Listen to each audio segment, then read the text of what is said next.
عم السيد كيف حالك اولا؟ الله يسلمك. الله يبارك. نحن عايزين نكمل اللقاء اللي بديناه امبارح. أيوة. والصوت ما كان واضح، يمكن لعل وعسى الان. أيوة الصوت كويس. كويس جداً. وهنا قبل احكي لي من البدايات بدايات. أي من تاريخ تاسيس أنا القبانيه. أنا اشتغلت في خرطوم سنة 60. ايوه سنة 60 ذاته نقلوني طوالي لكريمة. أيوة. كمان طبعا المصلحة عناية كله على حساب أيوة. الواحد بيتأخر ما زي زمان، ما زي هسه. ايوه انت كيف؟ القطر وفي الباخرة والحاجات دي وكده. جيت في كريمة أخذت لي سنتين في كريمة. ايوه في كريمة أخذت سنتين نقلوني لحتة اسمها الدبة. ايوه البديرية. نعم. الدبة. السلام عليكم. عليكم السلام. اهلا وسهلا، كيف حالك يا عم الحاج؟ اهلا وسهلا، مرحبا. ازي حالك؟ سلامات. كيف حالك؟ تفضلوا. الله يبارك. ايوه كده صوتك، ارفع صوتك شويه. بعدين مشيت هنا من الدبة اخذت سنتين. ايوه والوالي قالوا امشي سيد ده يمشي بعبري عشان يفتح القبانية في عبري. الافتتاح الكلام ده سنة كم تقريبا؟ سنة 64. يا ما شاء الله 64. 64. كيف؟ وبعدين اشتغلت في منايدة سنة 64. فتحنا يعني قبل 54 سنة بالضبط. بالضبط تقريبا. اي بعدين طبعا مشينا من هناك نقلوني لاسمها القضارف. اي مشيت اخذت سنتين ولا سنة في القضارف. ايوه وتاني نقلوني لعبري تاني. كويس. ده قبل بعد الافتتاح طبعا. هذا الافتتاح بعد ما الافتتاح بكم سنة. اي بعدين من دقيقة انت فاكر ممكن الناس اللي كانوا معاك ايام الافتتاح؟ ايوه جدا. زي منو مثلا؟ واحد اسمه احمد المصري حسن يتوفى. احمد المصري من اولاد عبري؟ من اولاد حسن مصري كان غير منه. ايوه كويس. ايوه. وبعدين كان في واحد اسمه احمد بدري جابوا لنا في الاخر. ايوه نحن كنا نفرين بس انا واحمد المصري فتحنا احمد المصري ده كان في دونجله شغال. أيوة. وانا كنت في الدبه طبعا بس ودونا في البنايه. أيوة. فتحنا القبانيه في عبري. ايوه محمد بدري جانا بعد سنه. اهلا اهلا السلام عليك يا اهلا حبيبي. وسهلا. الله الله يحييك. يبارك لك. احنا كده في لقاء مع عمنا سيد بس. ايوه بس وبعدين ايوه اتنقلت بقى نقلوني من عبري للقضارف. ايوه سنة 67. ايوه مشيت اخذتها في القضارف سنة. ايوه وطوالي يا اخوانا طلبت يا اخي انقلوني لعبري ثاني. ايوه نقلوني لعبري من القضارف. من القضارف. ايوه اشتغلت في عبري كم سنة كده. قالوا تقوم لأروما. ايوه مشيت في أروما أخذت سنة. ايوه من أروما جيت بقى قلت له يا اخي انقلوني مش عارف لغايه ودوني اتنقلت عليه كرمه النزل. ايوه من كرم النزل اخذت سنه. ايوه في واحد كان من كرم النزل كان في كوبانيه عبري. ايوه هيقفده يا اخي يا سيدي يا اخي من فضلك يكون بين الاثنين ايفون ما يا سلام. بدلت معه. ايوه قعدنا في عبري هنا ده بس خلاص هذه ده انتهت منا قلتها كده. كوبانيه ما يسنن. ايوه يا عليكم السلام. يعني جلوني تمرير المكالمات يعني هذا مساعد فينا من ولا كيف؟ كده يعني مكالمات يعني شغل بالضبط كان شنو يعني في الكومبانيه؟ شوفوا طبعا بنكتب التذاكر هنا بنودي اسبوعيا بنرسل الخرطوم القيمه والهنايه ده كله هناك بنرسل الخرطوم. يعني خدمه للمواطن كان اصلا الكومبانيه دي. هي المواطن في التليفونات بس. في التليفونات بس. وبعدين ما كان في دخل في عبري يعني عليته دخل دخل. ايوه يعني خساره ساكت. ايوه خدمه ساكت بس لناس عبري كمان. الكومبانيه طبعا كانت مربوطه مع الخرطوم ولا؟ مع الخرطوم بدون يقولوا خرطوم كان كده وصلوا هنا. بعدين محادثه لو كان يعني مثلا يا محادثه ويا تسكن يوم الكتل. ايوه البقيه ما بتجي لان ايوه الخط كان بدوله واحد من دوله لخرطوم. ايوه مشاكل كثيره جدا جدا. يعني المواطنين طرف تليفونه يجوا خرطوم من بين هيك يعني مثلا كان بيلقى له سهوله عليه؟ لا ما كان بيلقى بسهوله يعني. كاتش كم يعني هسه ما كان بيجوا الناس عشان يتصلوا مثلا من عندك من الكوبانيه للخرطوم مثلا؟ لا لا، من الكوبانيه ما في الا البوصه، في الكول بوكس، من الكول بوكس تقرا. نحن ناس الكوبانيه ما عندنا الا يعني الكوبانيه مربوطه مع البريد مع البوصه اصلا كلها المصلحه واحده، حتى في الخرطوم الاداره كلها والتلغراف برضه كان والتلغراف عن طريق الكوبانيه، كله طريق الكوبانيه.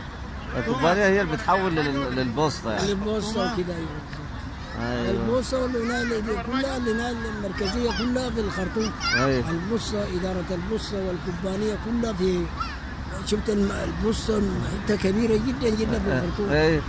مكتب البريد العام المركزي في الخرطوم. ده تلقى فيه القسم بتاع الخرطوم. لما البناء والإنجليز. أيوة بالضبط، أيوة الإنجليز. أيوة. والله يا عم سيد والله ذكريات جميلة جدا. ايوه يا اخي كيف. يعني انت تتذكر شنو مثلا حاجات مرت بيك مثلا في الكوبانية، مواقف مثلا؟ لا يعني هل مثلا واحد لما يتصل تقدر تدخل على المكالمة بتاعته وتسمع انت؟ ايوه جدا يا اخي، بسمع لكن ما اطلع مثلا الكلام يعني مثلا انا جيت مثلا في مكتب بريد عبري. ايوه. وطلبت التليفون للخرطوم. ايوه. البريد بيتصل معك في الكوبانيه. ايوه. وبيديك الرقم وانت بتحوله للخرطوم، بتفتح الخطين مع بعض. ايوه.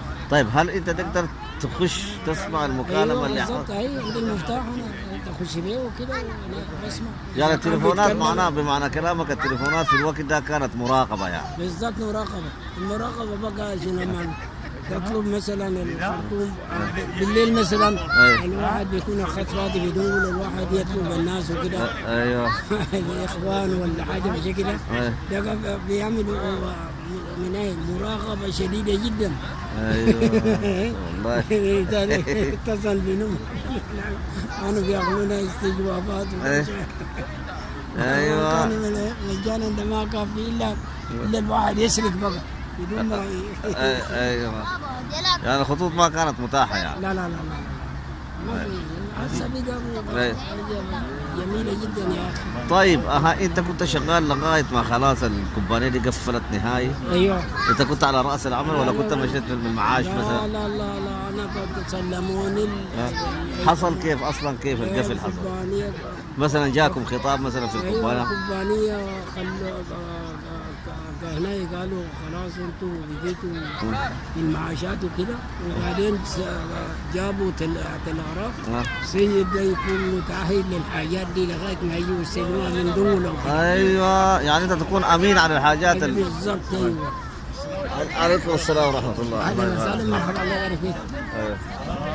بعدين قاعد اهلا وسهلا، يا هلا اهلا وسهلا. اهلا وسهلا، مرحبا، ازي حالك؟ معلش في ضيوف جو دخلوا علينا هنا معنا في العناية يا مسيد. لا النقطة دي مهمة جدا جدا يا عم سيد، أنا عايزك تسجله لا بتفاصيلها من البداية، يعني بداية تجفيف أو تقفيل الكوبانيات ومكاتب البريد، ما دي البداية كانت. أيوة بالضبط. أيوة. حصل كيف بقى عندك؟ أنت كنت شغال في رأس العمل، إيه اللي حصل؟ بس سنة كم تقريبا أول شيء؟ والله أنا ما في انتهاء 94 كنت امبارح؟ هذا بالشكل ده. كويس. بس استلمت الحاجات دي بعد 3 شهور. جاك خطاب مثلا من الخرطوم من دنقله؟ من الخرطوم، من الرئاسة. من الرئاسة، من الخرطوم. أيوة من رئاسة البريد. أيوة. بعدين الخطاب يقول ايه؟ قال انك انت احلت للمعاش.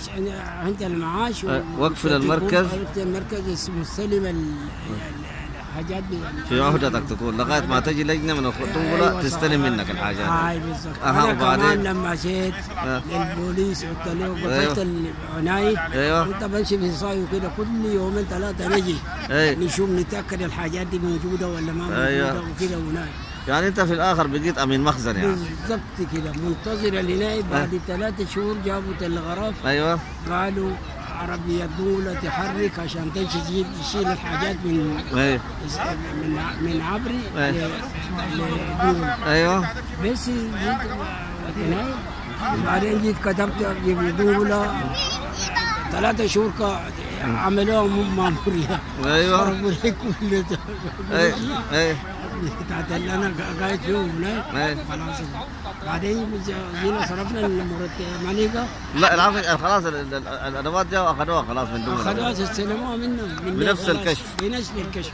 ايوه. كشف يدور دار اللغو مالي كيف يستلموا حاجات. كشف يدور دار كوير كوت ولا فاوي يعني.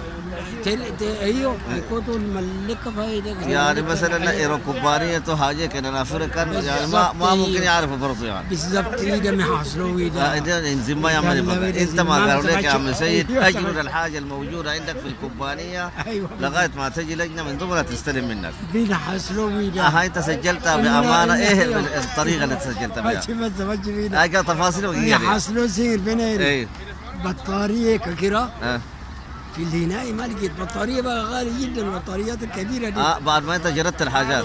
ايوه سنت الحاجات وكده. ايه هيك البطارية دي في الحتة الهناية دي ما في. الا ايوه ايوه بدل المصري سرق الهناية ده اها ايه بعدين قلت بقى قلت البطارية دي ما في إلا أحمد المصري اللي هو اللي كان معاي وبيعرف الحاجات. ايوه صور وجابوه بطريقة جهنمية كانوا يقطعوا إيه. بطارية انتهت. إيه. والله العظيم انتهت.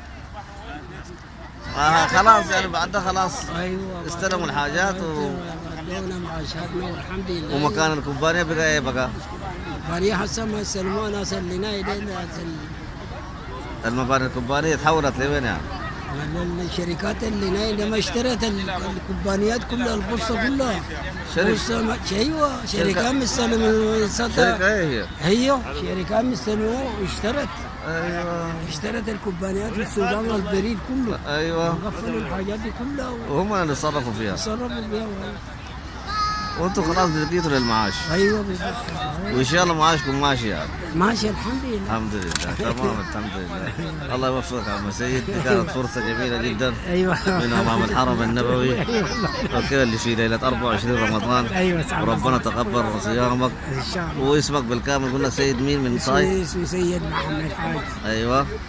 ايوه من جزيرة الصاي مركة. مركة. ايوه. يديك الف عافية يا عم سيد، وكل عام وانتم بخير. انت بالصحة والسلامة.